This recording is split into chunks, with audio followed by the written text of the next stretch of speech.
നീ പറഞ്ഞ ഈ കന്നാസ് ഗോപാലനെ ഞാൻ 10 പൈസയുടെ ബഹുമാനം കൊടുത്തിട്ടില്ല. പിന്നെയാ നിനക്ക്. കൊച്ചമ്മ ഞാൻ ചോദിച്ചതിന് മറുപടി പറഞ്ഞില്ലല്ലോ. ഡോക്ടർ എന്ത് പറഞ്ഞു? കുഞ്ഞിനെങ്ങനെയുണ്ട്? കുഴപ്പമൊന്നുമില്ല.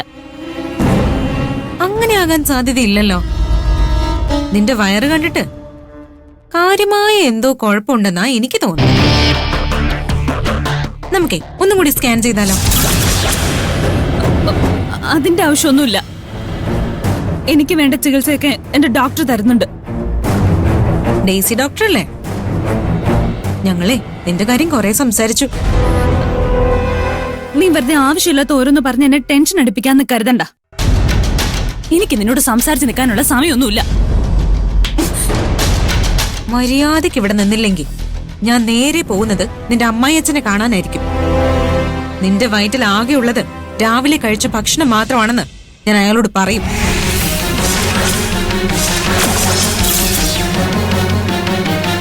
പിന്നെ ഗോപാലനും സഞ്ജുവും കൂടി നിന്നെ എന്ത് ചെയ്യുമെന്ന് എനിക്ക് ഊഹിക്കാലോ. നീ പറയുന്ന മണ്ടത്തരങ്ങളൊക്കെ വിശ്വസിക്കാനല്ല ഗോപാൽജി അവിടെ ഇരിക്കുന്നത്. ഞാൻ പറയുന്നത് വിശ്വസിക്കണ്ട, നിന്റെ ഡോക്ടർ പറയുന്നത് വിശ്വസിക്കില്ലേ? നീ പ്രഗ്നന്റ് അല്ലെന്ന് ഞാൻ അവരെ കൊണ്ട് പറയിപ്പിക്കും. എന്താ കാണണോ? മഹിമേ, ചതിക്കരുത്. നിനക്കറിയാലോ, ഒരുപാട് കഷ്ടപ്പെട്ടിട്ടാ ഞാൻ ആ വീട്ടിലൊരു സ്ഥാനം പിടിച്ചത്. ആളുകളെ പറ്റിക്കുന്നതും തമ്മിലടുപ്പിക്കുന്നതും എന്നു മുതലാടി കഷ്ടപ്പാടായി കണക്കാക്കാൻ തുടങ്ങിയത്?